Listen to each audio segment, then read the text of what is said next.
Two. We're back. The Daily Stripe here, I believe, April 4th, the day after the national championship. I don't want to spend too much time on it to relive that sadness. San Diego State does not get the job done. Dominant tournament performance by UConn, maybe the most dominant we've ever seen. Their 5th national championship since 1999. Yeah. Pretty dang impressive and honestly sneaky. Just in the everyone coming out of the woodwork to say that they're a true blue blood from a college basketball standpoint. Is that what you're saying? Just that's why it's sneaky? Yeah, I just it just kind of crept up on you that they were a team that won 5. I mean, they have as many tournament wins as Duke. Right. Not tournament wins. They have as many championships as Duke. Yeah. And more than Kansas. So I actually looked at it. I looked at like the last 30 years. So 2022, 2023 season this year. So I went all the way back to the 1992, 1993 season. Yeah. And which doesn't include the 2 previous years where Duke won back-to-back. Mm-hmm. And in that time span, in the 30-year window, UConn has the most championships. They have 5. UNC has 4, and Duke has 3. UNC, 2 different coaches, Dean Smith and Roy Williams. Right. Coach K won all of the ones for Duke. And then Connecticut, the really interesting thing is it's 3 separate coaches. Right. So and this is Hurley's first, right? Hurley's first, and then Kevin Ollie had one, and then Jim Calhoun had the other 3.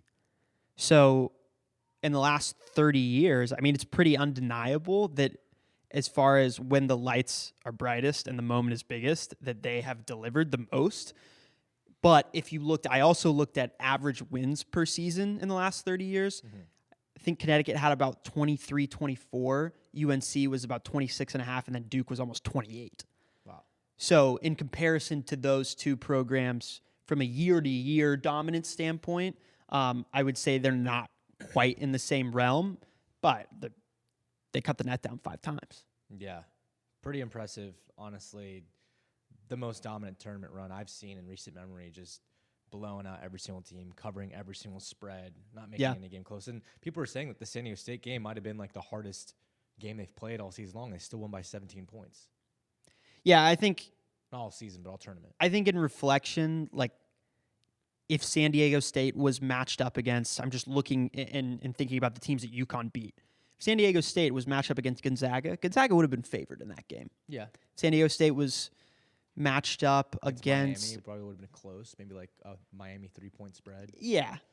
But they had to play a pretty solid Arkansas team. Yeah. So I don't know. What they were able to do is, at least in recent memory, the most dominant I've seen a team be. Sonogo wins most outstanding player of the Final Four of the tournament. Where he was drafted? Maybe late first, but maybe still probably. What's his knock? Just being a big man it's tough. Like looking at a guy like Jalen Duren, who was the kid that went to Memphis, freak athlete, so athletic, super bouncy, really good rebounder. You're just a little more limited in the type of rotations that you can be included in when you're a big man like Sonogo. But Sonogo can stretch the floor a little bit. Duren couldn't shoot, but Duren was, I think he was the 12th pick. Mark Williams, who was fantastic in that Duke tournament run, was the 13th pick for the Hornets. So he's not that same type of prospect defensively or athletically like Duren was, defensively like Mark Williams was. Mark Williams is the best rim protector alongside Walker Kessler, who slipped. Walker Kessler ended up being, getting picked in the late first round, in the 20s. So Sonogo, because he's not quite as proficient as those guys are defensively, I wouldn't think anyone reaches for him. Yeah. There's so few wings that are really good in the NBA that's what everyone is always looking for. Right. And then you want guys that have the ball in their hands. Definitely. So those guys tend to just rise to the top. And then when you have a guy who does it all, and Victor Wembanyama, who's 7'3", who can handle, who can shoot. Undoubtedly number 1 overall. I think a team probably maybe takes a chance on him in the late first, because if you're picking in the late rounds, like, you're already a team that's pretty good that, just wants to add some depth here and there, and then also Yeah. maybe take a flyer on him. Yeah, you get into a tricky situation where you look at bigs who are incredibly successful in college basketball because it doesn't necessarily translate to being successful in the NBA. Oh, we see it all the time. Right, like Jahlil Okafor. Luka Garza, Yeah. right? He's like barely on an NBA roster right now. Yeah, Okafor obviously is a prime example. Like he played like an old school center, and he was able to make Bagley. His is a little different because he just got so injured the first 3 years. Nerlens Noel, same thing, kind of injuries. Same thing, and not even as good of an offensive player as Sunogo. Nerlens Noel can't shoot past 15 feet, But taller and a better defender. Right. But he got hurt. He got really hurt his first year coming out, so it's tough. I don't know. I mean, I'm hoping the best for him. I'll pull up just right now, what people are saying about how this kind of affects him and whatnot. But yeah, I mean, it's unbelievable what Calhoun and then Ollie and now Hurley are able to do. And Hurley, like the basketball family. Yeah, he kind of rubbed me the wrong way, honestly. I think I saw that. I think throughout like the tournament run, like he was just really cocky and kind of just brushing off every team. And look, they dominated. I guess you can back up the trash talk, but like it was almost like he was being disrespectful, being like at halftime, we should be up by 20 points in this game because like they knew they were the better team. And then at the end there, he was just like, boasting and showboating. And look, I understand you just won the national championship, but like you're the head coach of a basketball program and a dominant one at that, a really, high level basketball program that's considered now like a blue blood. Yeah. You got to have a little bit of class. Like you don't really see Coach K or Roy Williams in the past, or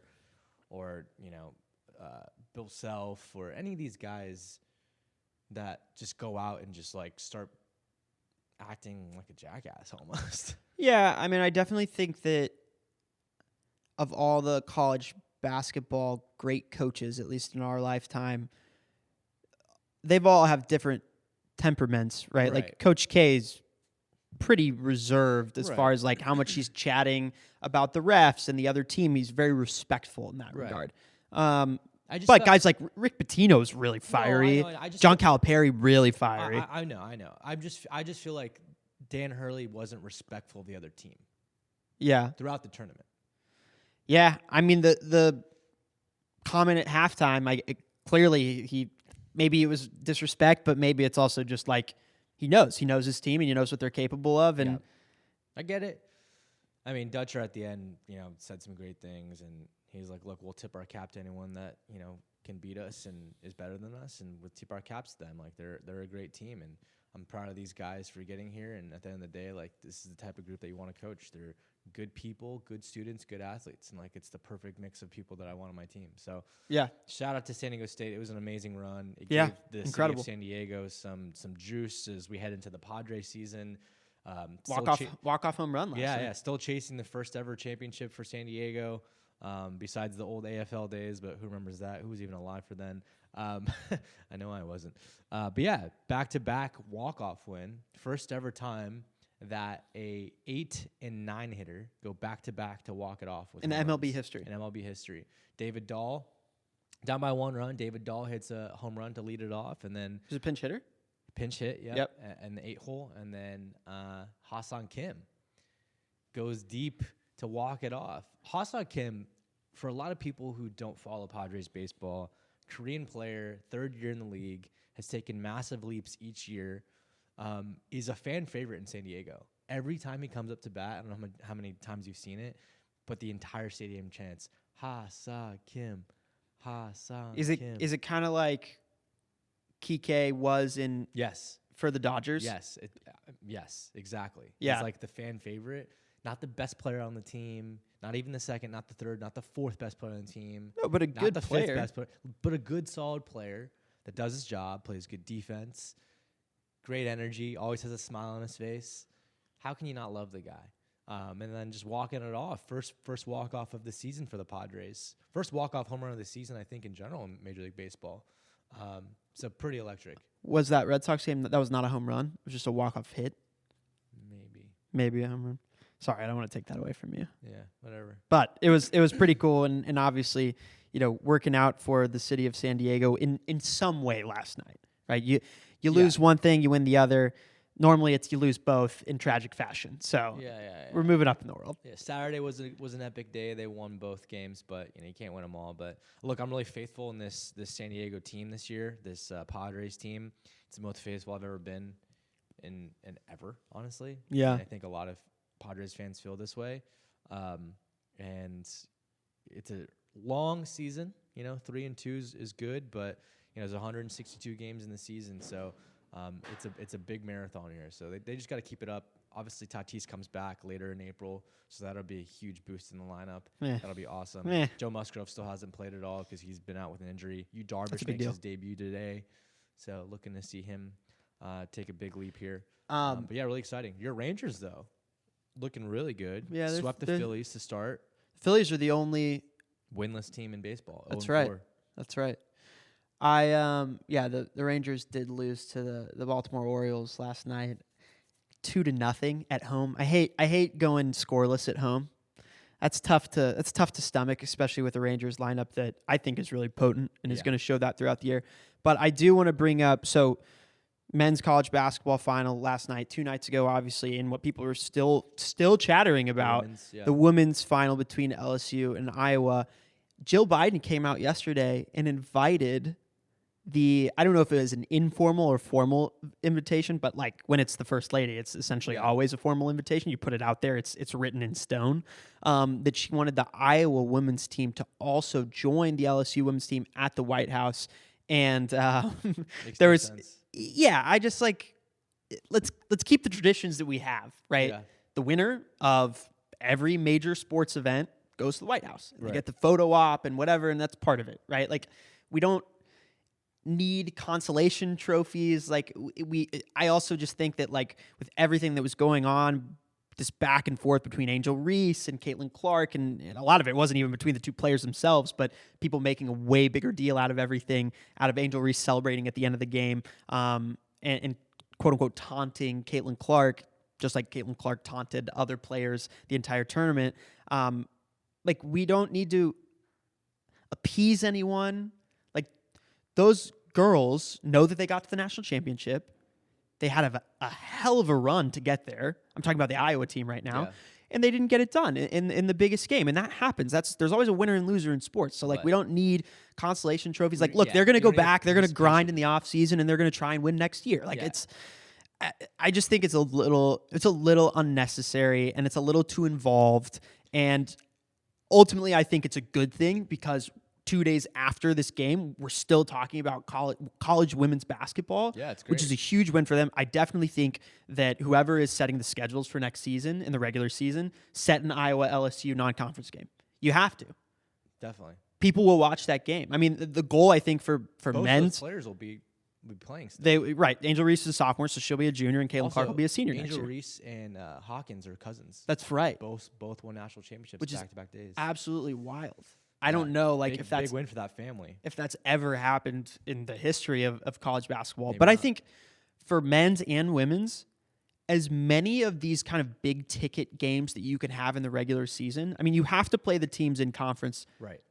So anything out of conference, make it as exciting as possible. This is something we talk about. Want to grow the game. Right. Bring people in for these games because they will tune in for that game. Basketball does it. I just saw that UT got invited to a tournament. Was it Maui, the Maui Invitational? I don't think it's Maui. It might be Madison Square Garden, but it's a 4-team tournament. Yeah. UConn, Louisville, and the fourth team escapes me. But regardless, UConn, Texas is going to be a huge match. Yeah, I mean, think about the Texas-Alabama game in football this past year. It was incredibly. You could choose. Well, the schools pick their. They figured it out themselves. So it's not like the NCAA. Obviously, they have to approve it and everything. But you can go one of two routes. You can do all right, let's get the easy wins out of the way, the cupcake route that the SEC normally does. Right. Or you can go the Texas way. Right. Play an FCS school. Where it's let's match up against the biggest opponents that we can.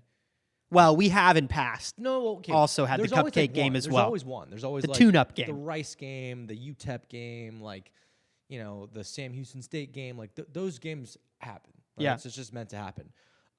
But there's also always the LSU game, the Bama game, the Arkansas game, the Michigan game, like the Right. Florida game. Like those games are coming. Cal, right, Yep. when we were there, Notre Dame. Yeah, exactly. I I do like that we get a taste of Bama before we go one more year before we go to the SEC. I think it's great. Yeah, I think there's obviously a distinction between the football schedule and the basketball schedule. You have way more games and Yeah. way more time to recover if you do lose an out-of-conference game in basketball, whereas in college football, you don't really have that many opportunities. You lose one game, and it completely can throw your season in disarray. Yep.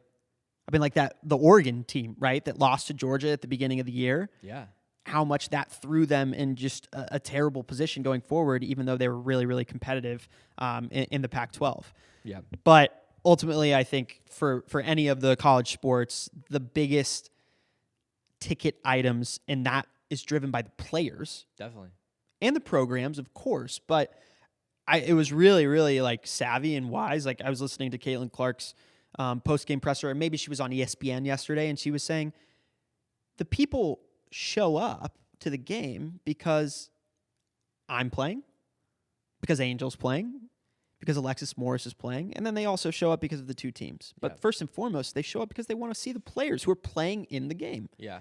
And I think that's really like, it's a really interesting perspective to have as a 20-year-old, and to already know that like that's what people show up for. That's what drives ticket sales. That's what drives viewership. Yeah. And you have to give them a show. She's known her whole life. You think? Or at least since she was like early years in high school that she's Probably like gonna be a phenom. probably like 10, People were 11. following her. Yeah. But yeah, I'm with you. No participation trophies. Let the tradition stand. Let the team that actually wins it go to the White House. You don't need to compensate for anything to get Iowa. They'll have their crack at it next year. She's coming back for her senior year, so they're gonna have another opportunity to go. Don't It's blow one. LSU is one of 64 teams. Like everyone has an equal shot of potentially winning a national championship. It is one of the hardest things to do in sports. Right. So to take that away from them, Yeah, it's hooey. Yeah, it's lame. Yeah, honestly, I'm not gonna get too political with it, but feel like it seems like a little like white privilege in my opinion. It's like let's invite like the white team that didn't really make it all the way, but we don't need to get too far into that. No, I mean, look, how many of those? It's a cool thing for people to do. Like if I were a 20-year-old, I'd be like, oh, the White House, like that's awesome. Like that'll be cool. But I also wouldn't be over the moon about it. It's certainly way more exciting to win the actual award. Party on campus, right? Go party with have a massive pep rally like where the entire school shows up and everyone's just going nuts. Like there's no way that's a crazy trip to go to DC. No, maybe Shaq will play at whatever party LSU throws on campus. That'd be sweet if he DJs it. Diesel. DJ Diesel. He's crushing it. Yeah. I want to transition really quickly to baseball. Big incident happened a couple days ago. Anthony Rendon gets in an altercation with a fan in Oakland. We were talking to Chris Dickerson, our guest yesterday, that Oakland is the only stadium in baseball that you walk through a tunnel and you basically have interaction with fans. They can throw stuff at you. They can call names at you. They can trash talk you. There's like, just literally like the bleachers and then the tunnel. It's because it's an old football stadium. Right. It's where the Raiders used to play. So they kind of do it that way where you don't go through a dugout or anything like that because the dugout was like, it's carved in. Yeah. Like there's a tunnel. It was like walking into a basketball arena. Right, exactly. So Rendon gets in an altercation with the fan. Fan allegedly calls him, a name, and then he grabs him by the shirt and trash talks him, and then doesn't swing at him. People say swinging. I think he was trying to go for like the hat tip, take his hat off. I think if he wanted to swing, he would have connected. However, gets suspended for 5 games by the MLB. Do you think it's too light of a suspension? Too heavy a suspension? Whose side are you on? Rendon? Fan? I mean, no one's on the fan side because, stop talking trash. But I mean, Manfred and his decision making is always questionable. Yeah. I think you got to set an expectation, I guess. Like, set a precedent. He touched him, right? Yeah, you shouldn't touch him. He grabbed him. You can't do that. I don't know do you know the repercussions that the fan had, if at all?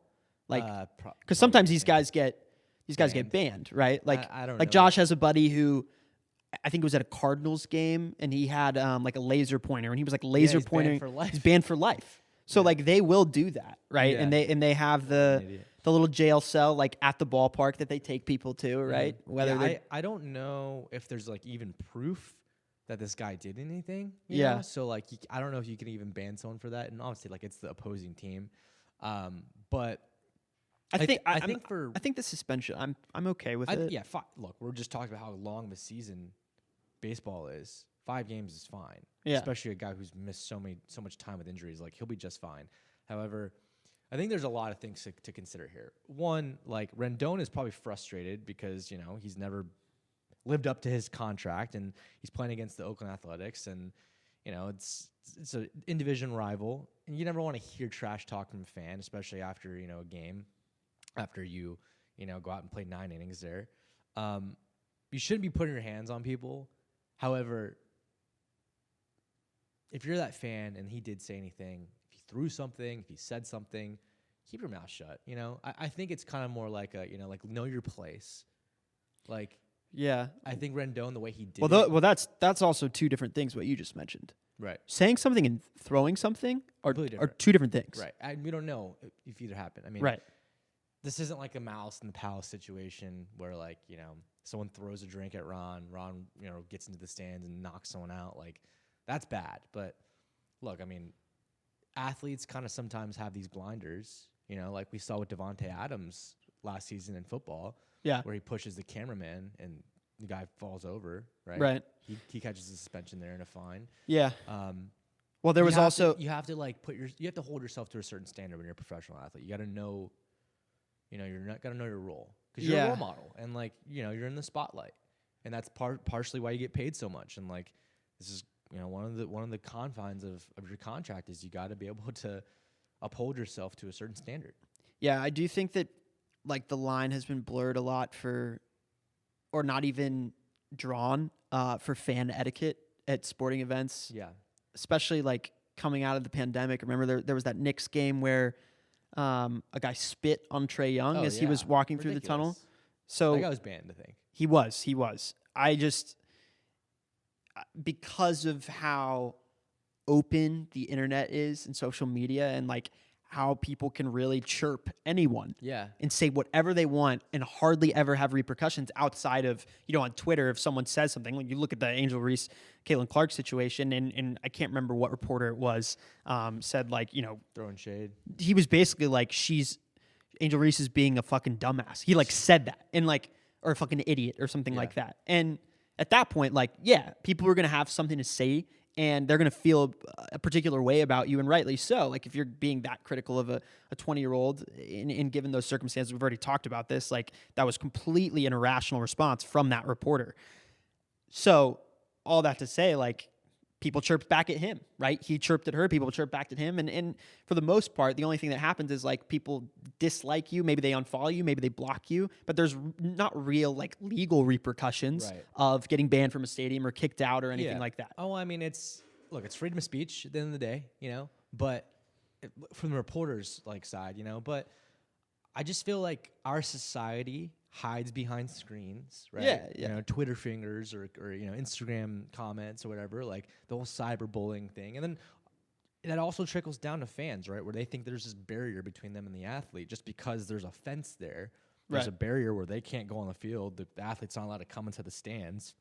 Now they can just say whatever they want without any repercussions. And that's just like, it's so ridiculous. Like, if you're a fan of the game and you're a fan of these players who are entertaining you, like, there's no reason for you to call someone a bitch. But it's also like silly to no, like, the MLB is not going to come out with like a rule on like what you can and can't say. No, right? There's course. too many things out there. I think it's just interesting though, because it's like, but we know there's an unwritten rules of things that you can and can't say, right? Yep. Like, some of the guys don't mind a little bit of chirp. Like, for some people, it fuels their fire, right? Like, a lot of guys even talk about that all the time in every sport, where it's like, oh no, people talking shit at me, like, that gets me going. Yeah, that helps me focus. That helps me lock in. But there's a certain point where you've gone past. You've gone either too personal or it's just uncalled for. Yeah. And in a moment like that, if you're playing in outfield in Yankee Stadium, you're gonna have to get used to Yeah. getting chirped if you're the away team. I did also see a fun video, I think at opening day at Yankee Stadium, where they were doing like roll call, and basically like the left field porch, every fan that was there would yell at one of the Yankees. That's a tradition. I know, I love that. Yeah, they do it for every single player, and then the player And the guy like acknowledges. does a little salute. Yeah. Super That's cool. The thing every game. Yeah. Yeah, it's really cool. And it's really cool. What is cool? The charity stripe. Yeah, we're cool, man. Time is up here. Alex Tassopoulos, Nikki Sachs Kreider, Daily Stripe, April 4th. See you tomorrow. We went over back a minute. It's fine. Yeah, the roll call thing is really cool. First time I saw that, I was like, what the fuck is this? They all acknowledged too. Like catcher, everything. Yeah, when they got to the infield, like in the middle of the play. Yeah, they're like. Oh fuck! I forgot to top my face. I'll make a TikTok